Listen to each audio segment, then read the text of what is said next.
We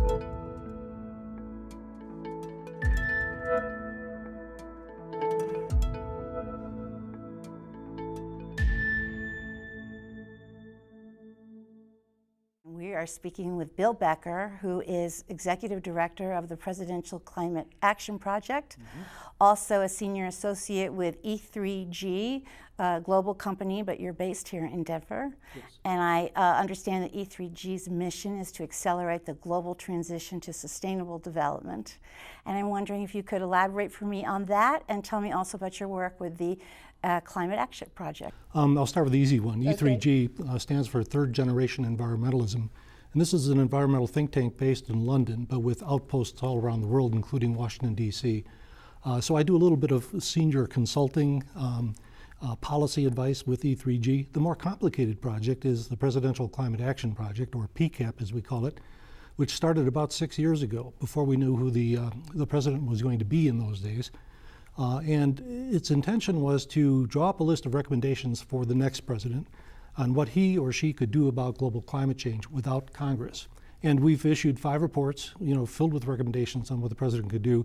We commissioned a big study by the University of Colorado Law School on the president's executive authorities, what he's been authorized to do by Congress without any more Congress.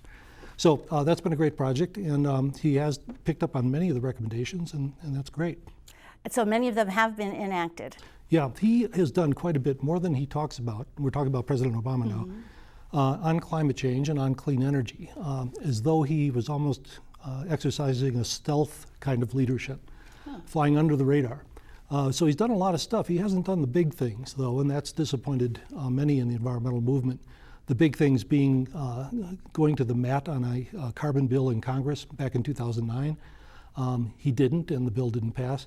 Or showing up at Copenhagen that year when everyone anticipated a big international climate agreement.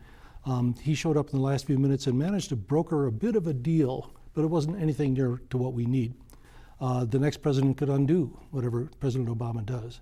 But it's movement. It's organizing the entire federal bureaucracy, the administration side, to change its way of doing business from what we've done in the carbon era, and our economy and the whole bureaucracy is shaped around that era, to what we're going to do now in the post-carbon era. How did you get started in this? Actually, the way I got started, I didn't go to college. I went to the United States Army and ended up in Vietnam. And when I got out of Vietnam, I decided to move to a farm in Wisconsin. I'm going way back now. To the solar village? Yeah, because I thought it would be peaceful out there and a nice place to recuperate. Ended up buying a newspaper in a town called Soldiers Grove, Wisconsin, in the southwest corner. And this is a town that was hit frequently with large floods. And it was pretty much a soggy, deteriorated, impoverished community. The Corps of Engineers, the U.S. Army Corps of Engineers, was in town promoting the idea of a levee around Soldiers Grove, a physical structure, when I got to town. And they wanted to spend $3.5 million to protect $1 million worth of town. I thought that didn't make much sense, so we proposed that they give us the money and let us move the town to higher ground, and we'd never bother the government for federal disaster relief again. Well, the Corps didn't, but we put the money together, and over the course of a number of years did move the town, or at least the business district and about a quarter of the homes, to higher ground, and in the process created the first solar community in the United States. This was in the late 1970s after the Arab oil embargo, so everybody was very high on the idea of being energy independent. And what do you mean by first solar community? Did everybody have solar-powered homes and businesses? How did that actually work? We passed an ordinance, and it was the first, and it may still be the only ordinance in the country that required every new commercial building, and we're talking about an entire business district, to receive at least half its heat from sunlight. And in Wisconsin, that's no mean feat. So the town turned out to be a passive solar town, which means it didn't have many mechanical components. The buildings are all faced toward the sun with lots of windows and so on.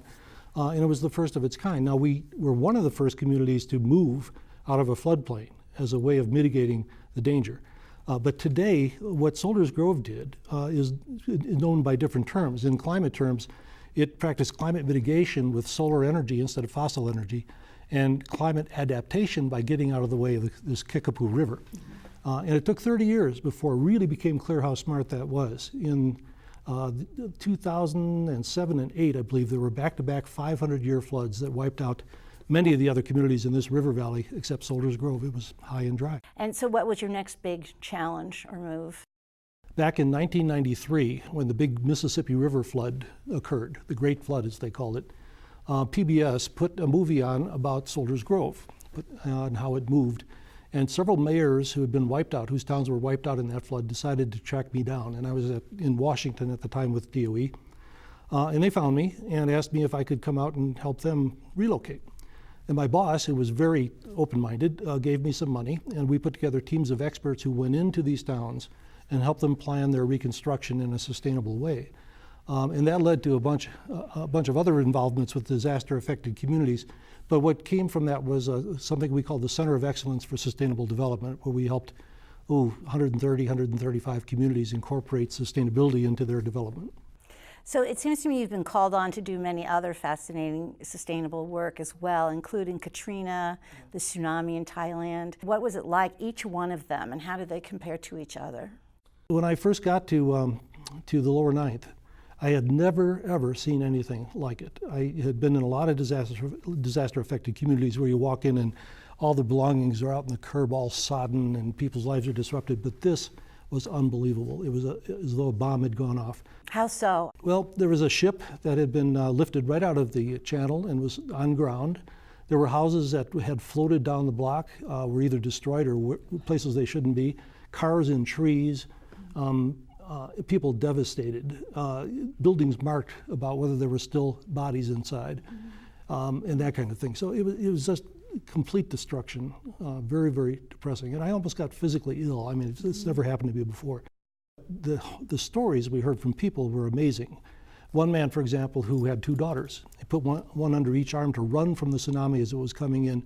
It got exhausted to the point where he had to leave one behind. And he had to make a decision about which daughter that was. So we're in Thailand now. This is in Thailand, yeah. Correct, after the tsunami. And so did he ever find her? No, she died, yeah. But everyone had a story like that. Many families waiting to find people who had been missing for months at that point. So there's obviously a big psychological dimension no matter where a disaster occurs. All the grief and things go on. And our job was to get through that and help people begin to see what the future could be and how they could rebuild for the future rather than reconstructing the past, because so much has changed in terms of buildings and energy and so on. So of all these many fascinating positions you've held and challenges you've undertaken, is there one that stands out as the most rewarding, challenging to you? Well, that is a tough question. I've been blessed with a career where there's been lots of exciting things, and so it's really hard to say which the most exciting was. They were very different too. But I think probably the disaster work is the most emotionally rewarding, and especially the chance to work with people who just show so much courage and eventually so much hope. I don't know how I'd react in a similar situation, but the people I've met in these communities are really amazing people, and that's been a highlight for me. So let's go to the topic of global warming for a few minutes.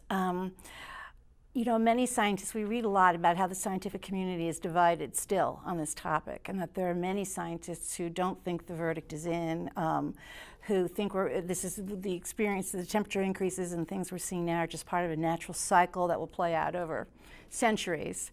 And I'm wondering where you stand on the issue. Is global warming real?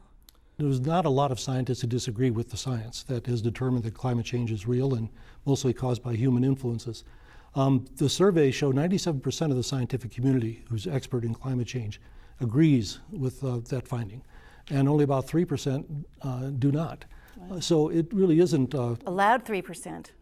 Very loud 3%, yeah, and largely impolite 3%, who make their voices known and are well financed. But the great preponderance of the science shows that what's happening now is what was predicted to happen.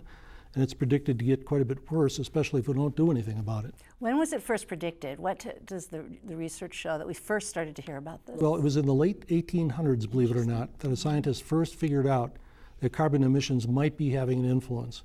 It was in the 1950s that physical measurements in Hawaii began to show the correlation, undeniable correlation between rising temperatures in the atmosphere and rising carbon emissions.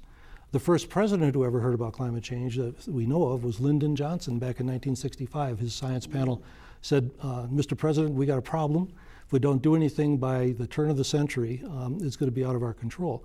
And he actually gave a special message to Congress about it, but nothing got done. Mm-hmm. And that's been the pattern all the way up until this president, who is going to inherit the legacy of all his predecessors.